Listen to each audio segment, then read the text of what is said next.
You're watching France 24, and it's that time of the day now when we look through the world's papers for you and bring you a little bit of a review. Jinty Jackson is going to do that today. Good morning, Jinty.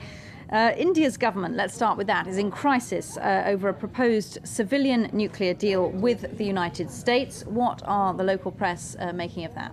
Well, Catherine, this is obviously a huge story there.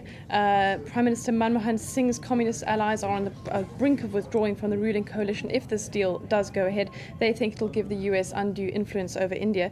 So for the Hindustan Times, it's the unbending left that's pushing this UPA coalition to the brink, while the Telegraph takes a different slant. For them, it's the Prime Minister who's in fact being unbending, even at the risk of bringing down the government. It's a really tricky situation here for Singh. If the communists pull out, that would force snap elections, and those elections his Congress party would risk losing at this stage. But if he backs down, he'll also appear weak, which also wouldn't be good for him. So he's damned if he does go ahead and sign, and damned if he doesn't. Now, Jinty, you've also had a look through the French press, and there's a bit of navel gazing going on about journalistic freedom. What's all that about?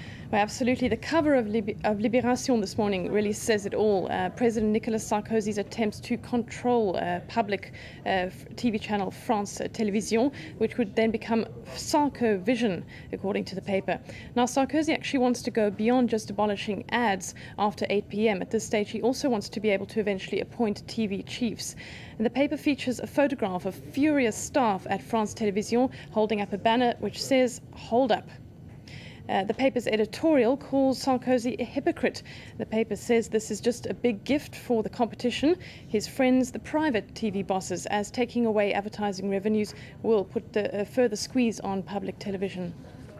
The Parisien, I believe, says telly without ads, wondering what TV life will be like without any ads. What Absolutely. Quite a different slant there. La télé sans pub, telly without ads. And there they speak to a media expert called Bertrand Villegas, who suggests that without ads, in fact, evening viewing might be richer and more varied. And I quite liked a cartoon that's in the Parisien this morning. It features a husband and his wife sitting in front of the TV.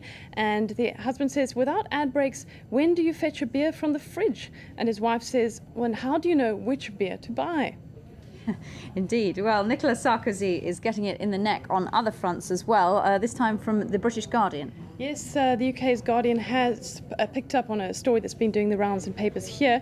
In order to whip up enthusiasm in the run-up to France taking over the EU presidency in July, Sarkozy sent all 577 French MPs a gift box. Inside was stationery and also a pale grey tie, which really got female MPs in particular incensed. For one, says the paper, both left and right were united in finding the gift tasteless. Well, French female MPs are so notorious for being stylish. I'm sure they'll find a very good use for it as a belt or something like that. Well, anyway, let's move on to the football. And, of course, after Germany's last-minute 3-2 triumph against Turkey, what does the press make of it?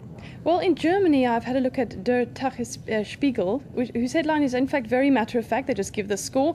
They say, now we're in the final, and they show Philipp Lahm scoring that 90th minute deciding goal.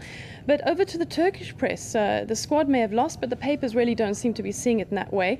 Radical's headline, and this is a very rudimentary translation, my apology to Turkish viewers, sort of thanks the next generation. It reminds us that the injury hit squad was also made up of many untested players.